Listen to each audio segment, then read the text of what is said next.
Hello বন্ধুরা, welcome back to my channel বিনিস ব্লগে। আরও একটা নতুন ভিডিও নিয়ে আমি চলে এসেছি। আশা করছি তোমরা সবাই ভালো আছো, সুস্থ আছো, আর আমিও ভালো আছি, সুস্থ আছি। আজকে একটা নতুন ব্লগ নিয়ে তোমাদের সামনে চলে এসেছি। আর এখন বাজে ঘড়িতে 8:10, আর এখন থেকে আমি আমার ব্লগটা স্টার্ট করছি। আজকে সকালবেলা ঘুম থেকে উঠেই চলে গেছি ছেলেকে টিউশন দিতে, মানে আজ থেকে ফার্স্ট টিউশনটা স্টার্ট হলো। তাই সকাল থেকে একটু চাপের মধ্যেই ছিলাম, ব্লগটা স্টার্ট করতে পারিনি, তাই এখন এসে ব্লগটা স্টার্ট করলাম। প্রতিদিনের ব্লগগুলো আমার শুরু হবে হচ্ছে ছেলেকে টিউশন দিয়ে আসার পরই। আর এখন টিউশন দিয়ে এসে একটু রিলস করে নিচ্ছি। অনেক দিন একটু রিলস করিনি, এত রিলস করতে ইচ্ছা করছিল, মানে লোকের তেষ্টা পায় না, আমার সেরকম রিলস পায়, সেই জন্য একটু করে নিয়ে ভাবছি তোমাদের সাথে তারপরে সামনাসামনি কথা বলতে আসি। তো সামনাসামনি কথা বলতে এসে দেখছি পাশের বাড়ি হচ্ছে চলছে বক্স, হয়তো কোনো অনুষ্ঠান রয়েছে, জোরে বক্স চলছে, সেই জন্য আর কথা বলতে পারিনি। আর এখন ছেলের স্কুল টুল সব শুরু হয়ে গেছে, টিউশনও শুরু হয়ে গেছে, সেই জন্য ছেলের বায়না ছিল আমার সাইকেলটাকে ঠিক করে দিতে হবে। মানে কি বলতো, বেশ কিছুদিন ধরে ছেলে বায়না করছিল, মা আমার সাইকেলটা ঠিক করে দিতে হবে।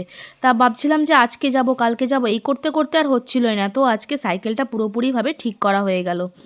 আর তারপরে বাজার টাজার সেরে চলে আসলাম বাড়িতে। এখন হচ্ছে সব মাছ টাছগুলো পরিষ্কার করে নিচ্ছি। আর আমার ব্লগটা এখন থেকে একটু ছোট হবে, কেননা একদম সময় করে উঠতে পারি না সব কিছু মেনটেন করার মতো। কারণ এমনি শীতকাল, কাজে কর্মে দেরি হচ্ছে, তার মধ্যে আবার ছেলে স্কুল স্টার্ট হয়ে গেছে, টিউশন স্টার্ট হয়ে গেছে, সব কিছু করার পরে তো যাই হোক, মাছ টাছগুলো সব ধুয়ে নিয়েছি। আর আজকে মাছের বাজারে গিয়েছিলাম, একেবারে 2-3 দিনের মতো মাছ নিয়ে এসে স্টোর করে রেখে দেবো, কেননা এখন বারবার ধরে না বাজারে যেতে ইচ্ছা করে না, আর অনেকটাই দূর আমার বাড়ি থেকে। সেই জন্য রুই মাছ নিয়েছি, চিংড়ি মাছ নিয়েছি, আর ওদিকে হচ্ছে শাটিং মাছ নিয়েছি। এই দুটো মাছ না আমার খুব ফেভারিট, জানো তো। আর আজকে হচ্ছে ওয়াশিং মেশিনে বেশ কিছু জামা কাপড় হচ্ছে কাচতে রেখেছিলাম, তার মধ্যে আরেকটা কাজ ছিল। এখন নতুন সব বই খাতা এসে গিয়ে না পুরনো বই খাতাগুলো একটু সাইড করতে হবে, সেই জন্য পুরনো সব বই খাতাগুলো ছেলেকে দিয়ে সাইড করে নিয়ে, মানে সব কিছু বাছিয়ে নিয়ে এখন ছেলেকে বলছে তুই আজকে হাতে করে খেয়ে নে। আর আজকে আমার ঘরটা অনেকটা পরিষ্কার করতে লাগবে, মানে বই খাতাগুলো সব বার করা হয়েছে, তারপরে ওদিকে ঝুলটুলগুলো হয়েছে, সব কিছু পরিষ্কার করে তারপরে ভাবলাম তোমাদের সাথে ক্যামেরাতে সব কিছু শেয়ার করি। কাজ করব করব ভাবি, করতে করতে এতটাই দেরি হয় যে এখন বলার কথা না। তো দেখো আমার ঘরটা সব পরিষ্কার হয়ে গেছে। আর এই দেখো এখানটা বইয়ের এত, মানে যেগুলো খাতাগুলো লাগে যখন সেগুলো শেষ হয়ে যায়, সেগুলো না ওই জায়গাটার মধ্যে আমি রেখে দিই। তারপরে চলে আসলাম সোজা ছাদে, কিছু জামা কাপড় ছিল মেলার জন্য। আর আমার ছেলে দেখছি এখানে এসে বেশ পাণ্ডিত্য করছে, সব জায়গায় সব কিছুতে গিয়ে ওর পাণ্ডিত্য না করলে একদমই চলে না। বন্ধুরা, অনেকক্ষণ পর, আবার আজকে সারাদিনে অনেকক্ষণ পর তোমাদের সামনে আসলাম। আর ভাবছিলাম হয়তো ক্যামেরার সামনে আসা হবে না, কিন্তু একটু আধটু না এলে হয়, সেই জন্য ক্যামেরার সামনে আসলাম। আর এখন স্নান টান হয়ে গেছে, আর খাওয়া দাওয়া কিছু হয়নি, আর সেই জন্য তোমাদেরকে মেনুটা শেয়ার করতে পারছি না। যখন খাওয়া দাওয়া করতে বসবো তখন মেনুটা তোমাদের সাথে শেয়ার করব। আর এখন চলে এসেছি ছাদে, আসল কথা জামা কাপড় মেলবো বলে।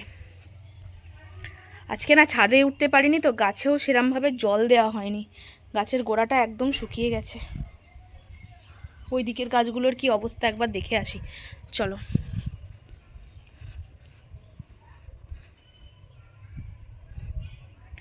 এই দিকেরও গোড়াগুলো শুকিয়েছে গাছের।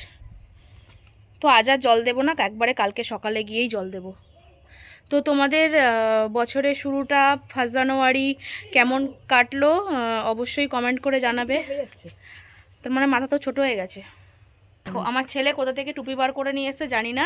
এই টুপিটা আগে হতো না, এখন সেটা হচ্ছে। তোকে ফর্সা লাগছে কি ক্যামেরাতে? এই টুপিটা আগে হতো না, এখন হচ্ছে। জানি আজকের ব্লগটা তোমাদের ভালো লাগবে না, ব্লগটা একদম ছোট হয়ে গেল, তবুও কিছু করার নেই, আমি একদম সময়ে কুলাতে পারিনি, যেটুকু হয়েছে সেটুকুই তোমাদের সাথে শেয়ার করলাম। তো আজকের মেনুটাও তোমাদের সাথে শেয়ার করে দিচ্ছি। তো বন্ধুরা, ব্লগটা যদি ভালো লেগে থাকে অবশ্যই লাইক করো, কমেন্ট করো, শেয়ার করো, আর আমার চ্যানেলটা কিন্তু সাবস্ক্রাইব করতে ভুলো না। তো আজকে কি মেনুতে হয়েছিল সেটা একবার তোমাদের দেখাই। পুঁই শাকের চচ্চড়ি, বাঁধাকপির তরকারি, আর শাটিং মাছ, আর হচ্ছে আমলকি সিদ্ধ। আর এখন কারেন্ট চলে গেছে, অন্ধকারেই খেতে